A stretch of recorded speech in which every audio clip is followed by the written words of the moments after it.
நண்பர்களுக்கு வணக்கம். பெரும்பாலான ஊர்களுக்கு 1, 2 டிஎன்எஸ்எஸ்சி பஸ்ஸுகள் தான் அப்பப்போ வந்து போகும். அந்த மாதிரி ஒரு பஸ் எங்கே நிற்கிதுன்னு பாருங்கள். ஒரு டிஎன்எஸ்எஸ்சி பஸ்ஸு எங்கே கொண்டு போட்டிருக்காங்க பாருங்கள். ஆக்சுவலாக இது வந்து அருப்புக்கோட்டை டு கன்னியாகுமரி ரோடுன்னு சொல்லி சொல்லுவாங்க. பாருங்கள், ஃபுல்லாக பனைமர காடுகள் தான். சரியா, இங்கேருந்து ஒரு 4 கிலோமீட்டர் போகணும். எதுக்கு? பக்கத்து ஊருக்கு பஸ் ஸ்டாண்டுக்கு. ஆனால் இங்கேருந்து இந்த சாயலுடின்ற ஊர்லேருந்து கோயம்புத்தூருக்கு வந்து ஒரு 3 பஸ் இருக்குது. அதில் ஒரு பஸ்ஸு இங்கே எங்கே கிடக்கு பாருங்கள். தெரியுதா பஸ்ஸு? இது வந்து கோயம்புத்தூர் பஸ்ஸு, சிறுவாணி சாரல்னு போட்டிருக்கோம். பனைமர காடுகளை கொண்டு போட்டிருக்காங்க.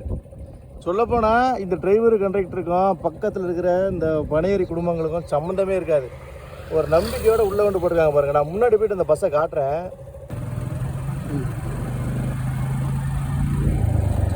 எங்கே அடங்கு பஸ்ஸு எங்கே கொண்டு போட்டிருக்காங்க? வெயில் அடிக்குது. சரியா?